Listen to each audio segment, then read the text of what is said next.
오늘의 범베팅카 스포일러 리뷰 이은 쿠키 떡밥 분석. 썰도 거미하고 바로 들어가자. 가자. 자, 들어갑니다. Let's go.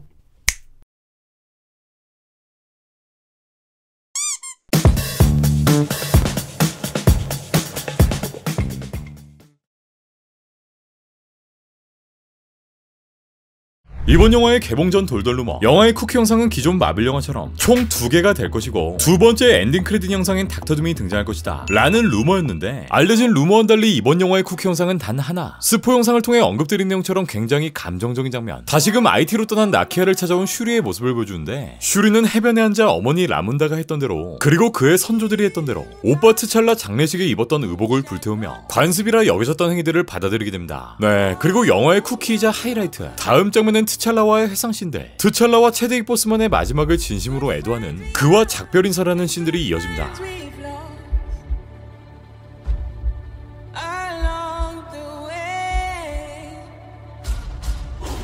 야, 나는 안 울었어. 이때 울고 있는 슈리의 뒤로 등장하는 나키아, 그리고 나키아 옆엔 손을 꼭 쥐고 있는 꼬마가 보이는데, 네, 꼬마의 정체는 바로 트찰라와 나키아 사이에서 태어난 아들, IT에선 투생이란 이름을, 와칸다에선 아빠처럼 트찰라라는 이름을 가진 숨겨둔 자식 새끼였습니다. 네, 지난번 유출된 플롯 루머의 내용, 트찰라의 아기를 임신했다는 나키아의 내용과 얼추 비슷했죠. 6, 7살 정도 되어 보이는 투생은 빵긋 웃고, 이 큰 눈은 아버지와 어머니를 꼭 빼다 박았는데, 잠깐만, 그러면 언제 했냐?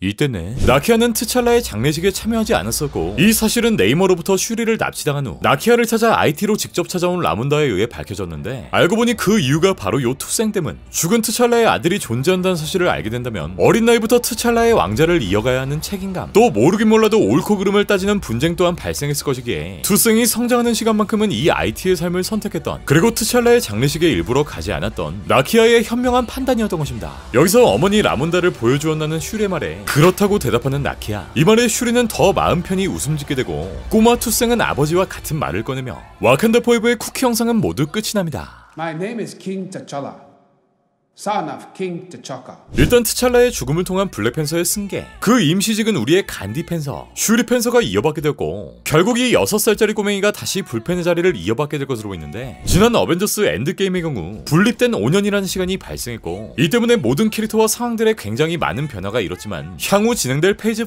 페이지 6 영화까지의 시간이 최소 10년이 걸린다 가정해도 이 꼬맹이는 16살짜리 급식이기 때문에 이번에도 블랙팬서는 다시 돌아온다 라는 엔딩 워딩을 보여줬던 마블이 블랙팬서 3에선 어떤 블랙팬서를 내세울 것인지, 또 이 격차를 어떤 식으로 풀게 될지 또한 궁금하고, 엄마의 뱃속에서 탈록한 식물을 먹고 이렇게 뮤턴트가 된 네이머처럼 나키아 뱃속에서 와칸다 허브를 먹고 태어난 생투, 이름 뭐지? 벤투? 벤투인가? 투생 또한 향후 MCU의 판을 치게 될 뮤턴트의 설정으로 등장시킬 수 있기에 트찰라의 뒤를 잇는 주니어 트찰라의 활약 또한 이후 작품을 통해 기대해볼 수 있을 것 같습니다.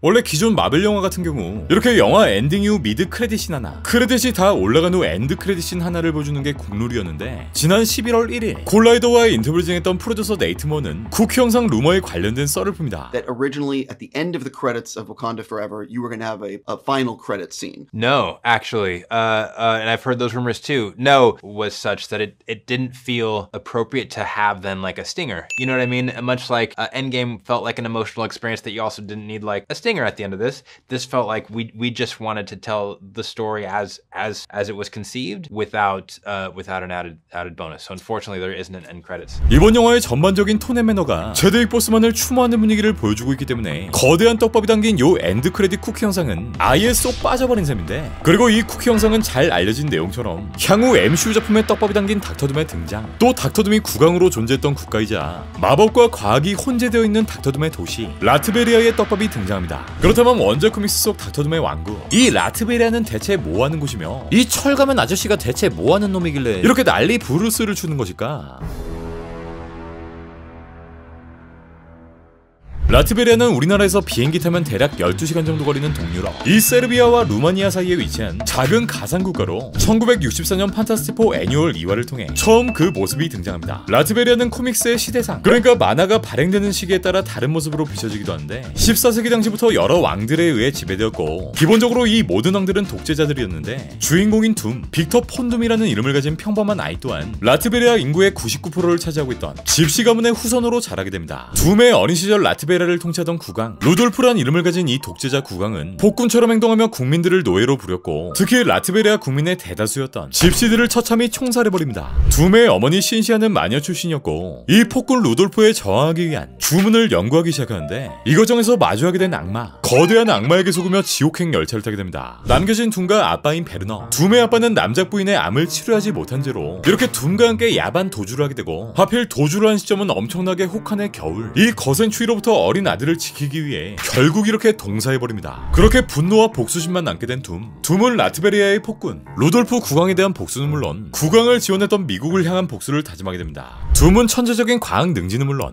마녀였던 엄마에게 물려받은 유전자로 마법에까지 천재적인 재능을 가지고 있었는데 어느 날 이 영재를 알아본 미국 정부는 둠의 대학 생활을 지원하고 이후 둠을 미 국방부 연구소에 무기 개발에 써먹기 시작합니다. 하지만 자신의 가족을 잃게 한 나라, 그 나라를 지원한 미국의 반감을 가지고 있었던 둠, 천재적인 두뇌로 그 무엇이든 만들어낼 자신이 있었던 둠은 지옥에 떨어진 어머니를 구하기 위한 차원 이동 게이트를 제작하기 시작합니다. 그리고 이때 한 친구를 만나게 되는데 다름 아닌 판타스티포의 리더 리드 리차드. 이때 둠의 차원 이동 게이트를 보게 된 리처드, 만만치 않았던 과학 천재 리처드는 이 기계의 오류를 발견하지만 이미 눈이 돌아버린 둠은 게이트를 작동시켜버립니다. 그렇게 게이트를 통해 지옥에 있는 어머니를 만나게 된 둠. 하지만 리처드가 경고했던 대로 이 기계는 과부하돼버리고 어머니를 붙잡고 있던 악마의 방해로 인해 둠은 이렇게 온몸에 전신 화상을 입으며 아주 그냥 지옥 맛의 실패를 맛보게 됩니다. 그리고 역시 차세대 빌런답게 이 모든 실패의 원흉을 자신에게 훈수를 뒀던 리처드의 잘못으로 오해하게 된 둠. 결국 자신이 제작했던 미국의 전쟁 무기, 또 국방부 연구소를 모두 폭파시켜버린 후 고향이 있는 동유럽으로 도주하게 됩니다. 둠은 여기서 자신의 첫사랑 발레리아를 우연히 만나 따스한 사랑을 맛보게 되고, 하지만 이 행복도 잠시 둠을 끈질기게 쫓아오던 미국과 소련 정부의 추격이 이어지고 이 발레리아까지 위험에 빠뜨릴 수 없었던 둠은 결국 이곳을 떠나 불황자가 됩니다.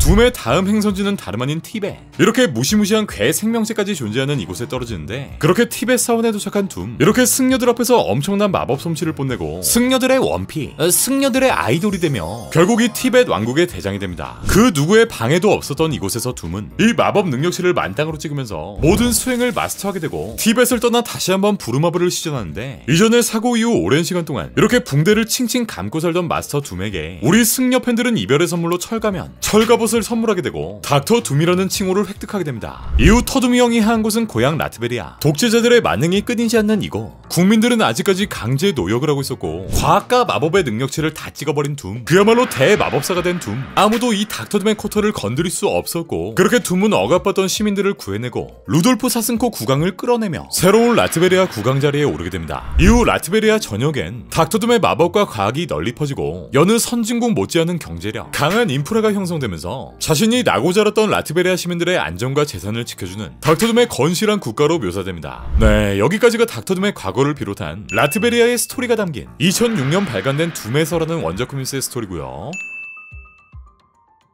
일단 지금까지의 MCU에선 이 닥터 둠, 라트베리아 자체가 폭스 판권 문제로 등장하지 못했고 대신 소코비아 같은 비슷한 까라의 국가가 등장했지만 디즈니의 폭스 인수로 인해 판포의 등장 물론 이 닥터 둠과 라트베리아까지 본격적으로 등장할 수 있게 되었죠. 원작에선 이 무시무시한 닥터 둠이 라트베리아를 통치하게 되면서 둠이 곧 법인나라라는 타이틀, 라트베리아 국민들의 전폭적인 지지를 얻으며 나중엔 오히려 악행을 일삼고 다니는 둠을 찬양하게 되고 이 둠에 대적하는 마블 히어로들을 적으로 여기는 기현상까지 보이기도 하는데, 물론 현재 연재되는 코믹스에선 이 라트베리아는 다시 모든 게 초토화돼버렸지만 닥터둠의 등장과 더불어 닥터둠이 통치하던 이 꿀잼 나라가 과연 MCU에선 어떤 모습으로 그려질지 굉장히 기대되고요. 닥터둠은 2017년 샌디에이고 코미콘 당시 폭스의 솔로 영화로 제작 중이라 밝혀진 바 있었고 향후 폭스가 디즈니에 인수되며 홀딩, 그리고 현재까지 이렇다 할 진행 상황이 공개되지 않았는데 일단 지난 문나이트에선 이렇게 닥터둠의 떡밥,